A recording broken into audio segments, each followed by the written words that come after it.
Picking the worst pope in history is surprisingly difficult, my friends. Not because they were all saints, but because the competition is just so stiff. Forget your average workplace drama. The Vatican has seen plots and scandals that would make a soap opera blush. So grab your holy water and buckle up, because today we're digging through the dirtiest laundry in all of Christendom. Now, with nearly 300 popes stretching back 2,000 years, there's a lot of candidates to choose from and plenty of sins of which they are guilty. But this leads us to a tricky question. What does it mean to be the worst pope?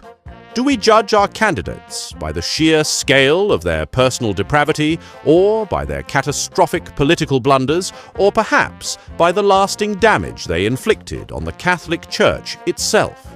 To be clear, there are strong contenders in each category.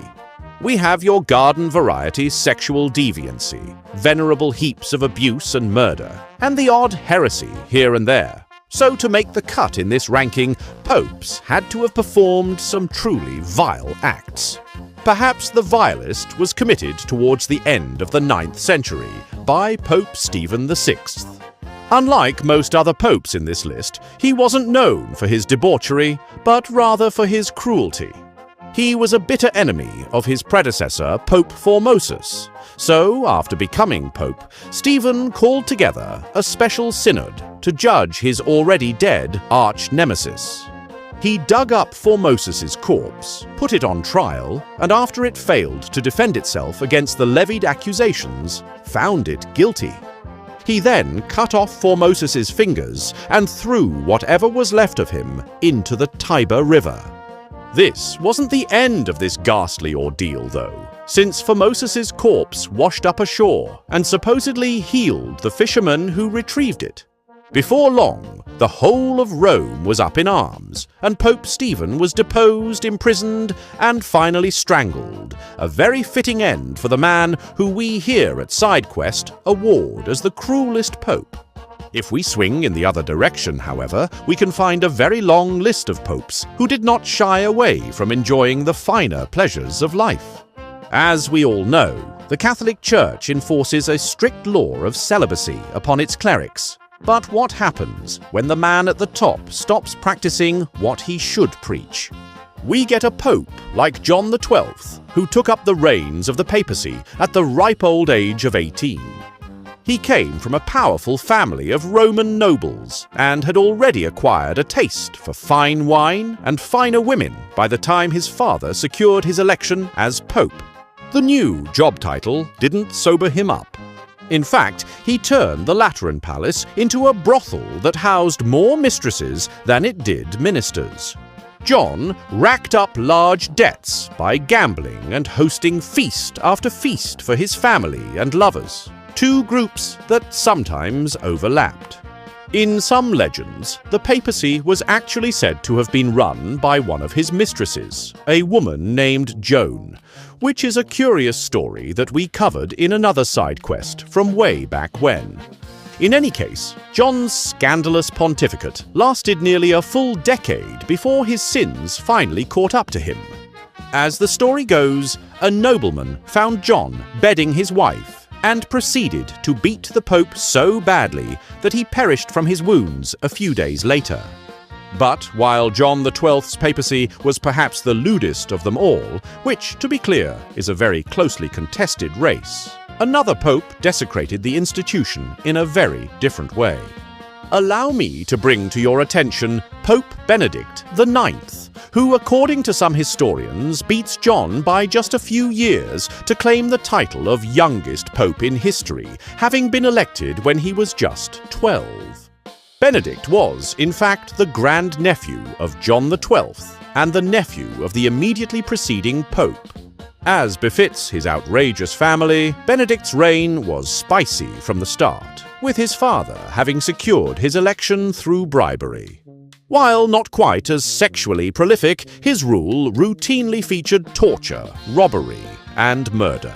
And after 12 painfully long years, the Romans finally got sick of him and forced him out. Not one to go down without a fight, Benedict returned 6 months later with an army at his back, becoming the first pope in history to be elected more than once after he deposed his short-lived successor. A mere 2 months later, however, Benedict had a sudden realization that his cousin was extremely attractive and that he wanted to give up the papacy so that he could marry her. The rapidly deteriorating political situation in Rome probably also helped with his decision. But Benedict, being the smart lad that he was, didn't just abdicate his position as pope. No. In order to set himself and his sweetheart up with a nice cozy retirement in Alban Hills, he decided to sell it. And so, on the 1st of May, 1045, Benedict became the first and only pope to sell the papacy to his godfather for £1,000 of silver. This proved to be a timely exit, as the very next year, the Holy Roman Emperor finally had had enough of these pontifical shenanigans and crossed the Alps to restore order. He had Benedict's godfather deposed and installed a German pope in Rome, which should have been the end of this story. But Benedict just didn't know when to quit, so he waited patiently for the new pope to expire from natural causes before making a third grab at the papacy. This final pontificate lasted just over 6 months before the Germans definitively kicked him out into relative obscurity.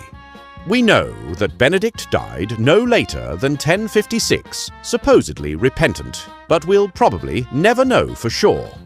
Yet, while Benedict did a good job of ruining Rome's political stability for a good 2 decades, we can look towards the early 16th century for the Pope who arguably dealt the most damage to the Catholic Church as a whole, but inflicted on the Catholic Church. The man who dealt it is Pope Leo X, who hailed from the stupendously wealthy Florentine banking family, the Medici.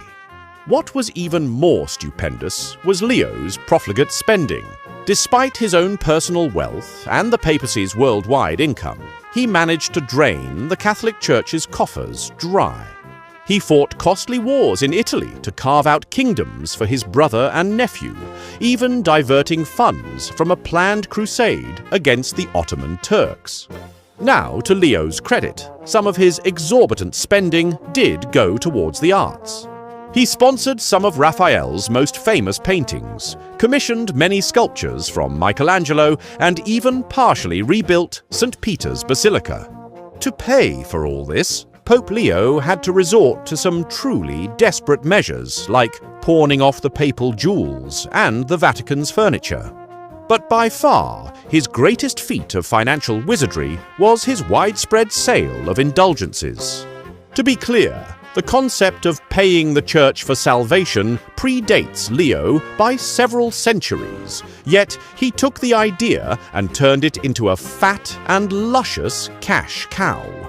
Leo sold indulgences all across Europe, from Portugal to Sweden, but especially in Germany, raking in vast sums of money that nevertheless vanished from papal coffers as quickly as they appeared.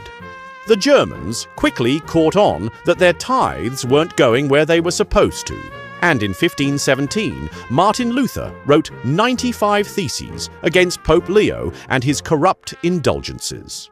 Pope Leo had just concluded a council pushing for reform, so he was in no mood to change his indulgence practices. In fact, he intensified them in the years that followed and branded Martin Luther as a heretic. Before long, Luther was preaching his own brand of Christianity, and the Protestant Reformation was in full swing, precisely in the territories where Leo had peddled his indulgences the most. The worst part is that all the indulgences were ultimately for nothing, as upon his death in December 1521, Leo left the papacy in more debt than it had ever been up to that point. So, through his unbridled greed, Pope Leo precipitated the greatest schism in the history of the Catholic Church, far beyond the damage any other pope managed to inflict.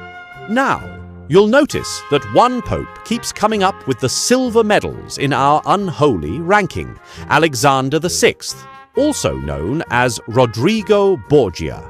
His spicy story touches on almost all the sins we've covered so far, and while he didn't truly excel in any category, his story is nevertheless so interesting that we might just cover it in another one of our pontifical side quests. But until then, my friend,